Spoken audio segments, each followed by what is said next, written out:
Hello everyone, welcome to my channel. कैसे हैं आप सब? उम्मीद करती हूँ आप सब बहुत अच्छे होंगे। तो आज मैं किचन और घर से रिलेटेड बहुत ही अच्छे अच्छे टिप्स लेकर आई हूँ जो यकीनन आप सबको बहुत पसंद आने वाली है। तो प्लीज़ वीडियो को पूरा देखिएगा। आज का पहला टिप्स है थर्माकोल को लेकर। ये हर किसी के घर में थोड़ा बहुत मिल ही जाती है। जब भी हम इलेक्ट्रॉनिक सामान परचेज करते हैं तो उसकी अच्छे से पैकेजिंग की हुई रहती है, तो उसके अंदर थर्माकोल मिल जाता है। तो इसको फेंकने के बजाय आप बहुत ही अच्छा इसका इस्तेमाल कर सकते हैं, जैसे कि सिफ्टी पिन, सुई या फिर साड़ी पिन रखने में आप यूज़ में ले सकते हैं। थोड़ा सा डबल टेप लेके और चाहे तो गेट के पीछे, दीवार के पीछे या फिर आप फ्रिज के बगल में आप इस तरह से इसको फिक्स कर दीजिए। और फिक्स करने के बाद कोई छोटी सी सुई या फिर बड़ी सुई, सिफ्टी पिन, साड़ी पिन सबको इसमें लगा के रख सकते हैं। इसके दो फायदे हैं। अगर हम डब्बे में रखते हैं, किसी ने कुछ ढूंढने के लिए डब्बा को खोला तो सिफ्टी पिन या फिर सुई खासकर इधर उधर गुम हो जाती है, फिर वो पैरों में भी चुभ सकती है या फिर जब हमें ज़रूरत पड़ती है तो मिलती नहीं है। लेकिन इस तरह से जब आप रखते हैं ना, तो जब भी ज़रूरत पड़ेगी तुरंत आपको सामने में मिल जाएगी। पिन हो, साड़ी पिन या फिर सुई हो। छोटा सा टिप्स है लेकिन बहुत ही काम का है। अगला टिप्स है, जब हम शर्ट प्रेस करते हैं, चाहे वो बच्ची को शर्ट हो या फिर बड़ों का, तो सबसे मुश्किल काम होता है इसको अच्छे से फोल्डिंग करना। लेकिन जब हम मार्केट से शर्ट इस्त्री करा के मंगाते हैं तो उसको अच्छे से आप देखेंगे कि ये फोल्डिंग करके देते हैं, जो कि देखने में तो प्यारा लगता है। यह साथ में कपड़े की जो प्रेस है वो ख़राब नहीं होती है। तो इसके लिए बहुत ही आसान तरीका बता रही हूँ कि अगर आपको भी ये दिक्कत होती है कि कपड़े प्रेस तो कर लेते हैं बहुत अच्छे से लेकिन इसको फोल्ड नहीं कर पाते हैं, तो आप ले लीजिए बच्चों की नोटबुक या फिर बुक और इस तरह से आपको रखना है। जैसे मर्जी हो आप उसको रख लीजिए और रखने के बाद फिर आप आसानी से और कुछ ही सेकंड में बहुत ही अच्छे से इसको फोल्ड कर सकते हैं, जिससे कि इसका जो प्रेस है, क्रीच है, वो ख़राब नहीं होगी और पैकेज जो हम बनाते हैं यानी कि फोल्डिंग जो है वो भी बहुत अच्छे से बनी रहती है, देखने में भी बहुत प्यारा लगता है। तो आप देख सकते हैं नोटबुक को इस तरह से रख लीजिए और इस तरह से फोल्ड करने के बाद आप आसानी से नोटबुक या बुक जो भी रखे हैं वो निकाल भी सकते हैं। तो मैं आपको बुक को निकाल के भी दिखा देती हूँ। कपड़े बिल्कुल भी ख़राब नहीं होते हैं। तो ये देखिए, आसानी से आप इसे निकाल भी सकते हैं और कुछ सेकंड ही लगते हैं और कपड़े अच्छे से फोल्ड भी हो जाते हैं। अगर आप भी घर पे कपड़ा प्रेस करते हैं तो ये आपके लिए काफ़ी हेल्पफुल टिप्स है। चलिए अगला टिप्स देख लेते हैं। सर्दियाँ आने वाली है और हम लेडीज़ के पानी का काम बहुत ज़्यादा होता है, चाहे वो बर्तन धोना हो या फिर क्लीनिंग करना हो।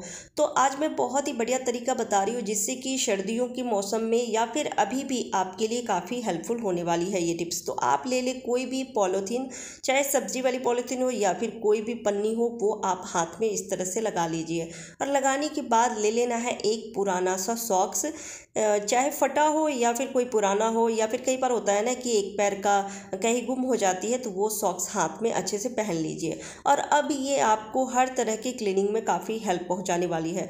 अगर आप जैसे ड्राई ऐसे ही अगर क्लीन करने वाले हैं, जैसे गेट हो गया या फिर विंडो हो गए, टीवी हो गई, ये सब क्लीन करना है, तब भी कोई दिक्कत नहीं होने वाली है। ये ग्लव्स का काम करेगी। और अगर वॉश बेसिन या फिर बाथरूम की टाइल्स वगैरह, दीवार जो है उसको क्लीन करने में आपको किसी तरह की दिक्कत नहीं होने वाली है। ना ही हाथ में किसी तरह की जैसे खरोच आएगी। कहीं भी होता है ना कि कुछ निकला हुआ रहता है नोकीला चीज़, तो खरोच भी नहीं आएगी। साथ में ग्लव्स का ये काम करेगी और हाथ गीला भी नहीं होने वाली है। बहुत ही बढ़िया टिप्स है। तो मैं वॉश बेसिन क्लीन कर ली हूँ। इसी तरह से बाथरूम की दीवार, टाइल्स भी आप क्लीन कर सकते हैं और हाथ बिल्कुल भी गीला नहीं होने वाली है। तो सर्दियों के लिए तो ये बहुत ज़्यादा हेल्पफुल टिप्स है। आपको कैसी लगी कमेंट करके ज़रूर बताइएगा। तो मैं इसको धो लेती हूँ और धोने के बाद फिर ग्लव्स हटा के मैं आपको दिखाती हूँ कि हाथ बिल्कुल भी गीला नहीं हुई है। तो सॉक्स निकाल ली हूँ, पन्नी भी साथ साथ निकाल ली हूँ और हाथ दिखा देती हूँ। बिल्कुल ही ड्राई है, बिल्कुल गीला नहीं हुआ है। और बाद में इसको जब चाहे धो के इसको रख दीजिए, ताकि जब क्लीनिंग करना हो वापस से आप यूज़ कर सकते हैं इसको। अगला टिप्स है ड्राई फ्रूट को लेकर। ड्राई फ्रूट जब मार्केट से लेकर आते हैं तो कई लोग क्या करते हैं, पैकेट खोलते हैं और डायरेक्ट उसको डब्बा में रख के और रख देते हैं किचन में। इससे क्या होता है कि ये बहुत जल्दी ख़राब होने लगती है, कीड़े भी लग जाते हैं या फिर जाले लग जाते हैं। तो इससे ड्राई फ्रूट आपके ख़राब हो जाते हैं। तो आप क्या करें, जब भी आप लेकर आते हैं मार्केट से तो पैकेट खोलेंगे तो उस समय आप देखेंगे कि कई बार ऐसा होता है पैकेट खोलते समय ही थोड़ी सी नमी रहती है ड्राई फ्रूट में। तो आप थोड़ी देर के लिए 1 घंटे 2 घंटे के लिए ही सही, लेकिन धूप में इसको रख दे। इससे ये थोड़े अच्छे हो जाते हैं, ड्राई हो जाते हैं, और उसके बाद जब आप डब्बे में रखेंगे तो ये लंबे टाइम तक सुरक्षित रहेगी, ना कीड़े लगेंगे और ना ही जलने लगेंगे। दूसरा, ड्राई फ्रूट को हो सके तो आप फ्रिज में ही रखें। फ्रिज में रखने से ये 6 महीने से साल भर तक स्टोर करके रख सकते हैं, ये बिल्कुल ख़राब नहीं होगी। और अगर आप किचन में ही रखना चाहते हैं तो हर डब्बे में जितने भी ड्राई फ्रूट है, हर डब्बे में 1-1 चम्मच चीनी ज़रूर रखें। चीनी रखने से ये बिल्कुल ख़राब नहीं होती है। तो ये ज़रूर आप टिप्स को फॉलो करें कि अगर आप फ्रिज में नहीं रखना चाहते हैं तो आप अगर किचन में रखते हैं तो 1-1 चम्मच हर डब्बे में चीनी ज़रूर रख दें। इससे ये ख़राब नहीं होगी, लंबे टाइम तक सुरक्षित रहेंगे। तो मैं सारे ही ड्राई फ्रूट को डब्बे में भर ली हूँ और मैं जाती हूँ फ्रिज में रखने के लिए, क्योंकि मैं सारे ही ड्राई फ्रूट को फ्रिज में ही रखती हूँ।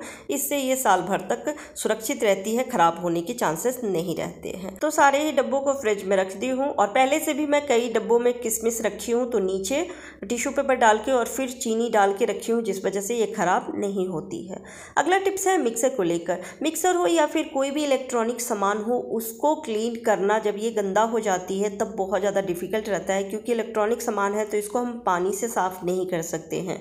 तो किस तरह से हम इसको साफ़ करें, क्योंकि किचन में मसाले छौंकते हैं, सब्जियां बनाते हैं, पराठे बनाते हैं, तो उसकी जो चिपचिपाहट है ऑयल का, घी का, वो बर्तनों पे साथ साथ इलेक्ट्रॉनिक सामान पे भी आ जाती है। और अगर किचन में चिमनी नहीं है तो ये समस्या तो आती ही रहती है। तो बाकी चीज़ों को तो हम धो सकते हैं, लेकिन इलेक्ट्रॉनिक सामान को कैसे क्लीन करें, तो इसके लिए मैं बहुत ही बढ़िया और आसान तरीका लेकर आई हूँ। आप ले लें कोई भी टेल्कम पाउडर, और टेल्कम पाउडर लेके हल्का हल्का छिड़कना है, चाहे मिक्सर हो, टोस्टर हो, जो भी इलेक्ट्रॉनिक चीज़ें हैं उन सब पे इस तरह से हल्का हल्का स्प्रे कर देना है, यानी छिड़क देना है पाउडर को। और अब आप रफ़ कपड़ा ले लीजिए या फिर सॉफ्ट कपड़ा ले लीजिए। मेरा जो ये मिक्सर है ये कम गंदा है, तो इसके लिए मैं सॉफ्ट कपड़ा ली हूँ। अगर बहुत ज़्यादा चिपचिपाहट है मिक्सर पे या फिर किसी भी इलेक्ट्रॉनिक सामान पे, तो रफ़ कपड़ा ले और उसको हल्का सा, आप चाहे तो गीला भी कर सकते हैं, नहीं तो ड्राई में ही अच्छे से इसको पोंछ के और साफ़ कर सकते हैं। कोई मेहनत, कोई झंझट नहीं है, ना ही कोई खर्चा है, और हर तरह की परेशानी से भी बच सकते हैं, क्योंकि जब हम इसको गीले कपड़े से साफ़ करते हैं तो ये ख़राब होने के चांसेस रहते हैं, या फिर करंट भी आ सकती है जब हम इस्तेमाल करेंगे तो इन सारी परेशानियों से, झंझट से बच सकते हैं। ये बहुत ही बढ़िया तरीका है। तो आप देख सकते हैं मैं इस तरह से इसको साफ़ कर ली हूँ, और जहाँ पे चिपचिपाहट है तो इस तरह से घिस के हम इसको साफ़ कर लेंगे।